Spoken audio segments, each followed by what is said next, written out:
రాబోయే ఎలక్షన్లో MP elections ఉన్నాయి, ఎమ్మెల్సీ ఎలక్షన్స్ ఉన్నాయి. కాంగ్రెస్ అభ్యర్థులు ఎలా ఉంది, ప్రచారం ఎలా ఉంది, ఎలా గెలవబోతున్నారు? పార్లమెంట్కి సంబంధించి చాలా స్పష్టంగా సరే మొదట్లో ఏందనంటే డివైడ్ అండ్ రూల్ పాలసీ తోటి బీజేపీ పార్టీ బీఆర్ఎస్ పార్టీ రెండు ఒకటి, అంటే బీఆర్ఎస్ కానీ బీజేపీ రిస్తేదార్ సమితి కానీ తప్పుదో పట్టించే ప్రయత్నం చేశారు.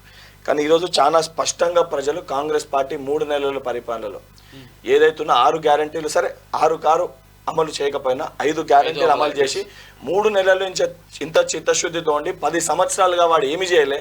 బీజేపీ పార్టీ కూడా 10 సంవత్సరాలుగా తెలంగాణకి ఏమి ఇచ్చిర్రు అని అంటే వాళ్ళ దగ్గర కూడా ఈరోజు స్పష్టమైన మీకు అదే చెప్తున్నా. ఈ రోజు 1,00,00,000 కోట్లు ఇస్తే ఇదే కిషన్ రెడ్డి గారు ఉన్న అంబర్పేట నియోజకవర్గంలోనే నేను కూడా ఉండేది. అసలు అంబర్పేటకి సంబంధించి ఒక ఫ్లైఓవర్ కడుతున్నారు, మనం కూడా వస్తే చూస్తావు చేనంబర్కి వెళ్ళి. ఇన్ని నువ్వు కేంద్ర మంత్రిగా ఉండి నువ్వు అనేక సందర్భాల్లో నువ్వు ఏదైతే అనేక సార్లు నువ్వు అదే శాసనసభకి ప్రాతినిధ్యం వహించి ఈ రోజు కేంద్ర మంత్రిగా ఉన్నావు, ఒక ఫ్లైఓవర్ కట్టలేకపోయినావు తెలంగాణలో, నువ్వు కంప్లీట్ గా దాన్ని నువ్వు నిర్మూలించావు, అదైతే కాదని బిల్డ్ చేయలేకపోయినావు, నిర్మించలేకపోయినావు ఇప్పటిదాకా. ఇంకోటి ఇదే ఈటల రాజేందర్ హుజరాబాద్ బై ఎలక్షన్ లో ఎమ్మెల్యే గెలిపించారు కదా, అప్పుడు ఆయన ఎమ్మెల్యే ఉండే కదా.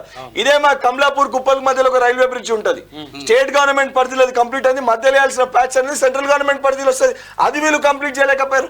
అన్న సొంత కాన్స్టిట్యున్సీలో ఒక వర్క్ కంప్లీట్ చేయలేని వీళ్ళు తెలంగాణకి 1,00,00,000 కోట్లు ఇచ్చినామంటే ఎక్కడ ఇచ్చినావు, ఏమి ఇచ్చినావు, దానివల్ల ఏం జరిగిందని శ్వేతపత్రం రిలీజ్ చేయొచ్చు కదా. ఇదే కిషన్ రెడ్డి గారు బయటకు వచ్చి మాట్లాడొచ్చు కదా, ఇదే వీళ్ళు ఎమ్మెల్సీలు బయటకు వచ్చి మాట్లాడొచ్చు కదా.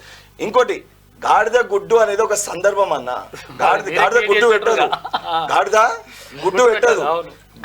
గుడ్డు పెట్టదు అనేది ఎంత వాస్తవమో తెలంగాణ రాష్ట్రానికి బీజేపీ పార్టీ ఏమి ఇయ్యలేదు అనేది అంత వాస్తవం.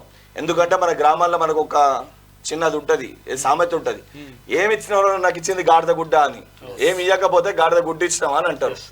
సో దాన్ని ఉద్దేశించి గాడిద గుడ్డు పెట్టదన్నది ఎంత వాస్తవమో తెలంగాణ రాష్ట్రానికి బీజేపీ పార్టీ ఏమీ ఇయ్యలేదన్నది అంత వాస్తవం. గాడిద గుడ్డు దున్నపోతు పాలు అది పెట్టుకుంటాం, దున్నపోతు పాలు వేసుకున్నాం అని చెప్పి 2 సామెతలు దాన్ని ఉద్దేశించి పెడితే నిన్న మొన్న ఎక్కడ చూసినా వాళ్ళ మమ్మల్ని ఉద్దేశించేదో వంకాయ, అరే వంకాయ తోటి వంట వండుకోవచ్చు, వంకాయ పండుతుంది 100%. కాంగ్రెస్ ప్రభుత్వం కూడా 100% ప్రజలకి ఇచ్చిన ప్రతి హామీని నెరవేరుస్తాము, 100% ఏ ఒక్క హామీని కూడా విస్మరించము, మర్చిపోము. ఎక్కడన్నా ఇబ్బందులు ఉన్నా ప్రజాక్షేత్రం పోయి ప్రజలకు పోయి చెప్తాం, ఇది దీని వలన ఆలస్యం అవుతుంది. ఏదైతే రైతు రుణమాఫీ ఉంది సరే సందర్భాల పరంగా ఉన్నదాని ప్రకారం జరిగింది, ముఖ్యమంత్రి గారు నేరుగా బయటకు వచ్చి August 15 తప్పనిసరిగా చేసి తీరుతాము అని అన్నారు. ఇంకోటి ఎలక్షన్స్ టైం కూడా ఇప్పుడే బెదిరించి భయపెట్టాలని చెప్పి దాన్ని కూడా అట్లా కూడా మిస్గైడ్ చేస్తాం. అరే 5 సంవత్సరాలు మేము అధికారంలో ఉంటాం, 5 సంవత్సరాలుగా మళ్ళా ఎలక్షన్స్ ఫేస్ చేయాల్సిందే కదా.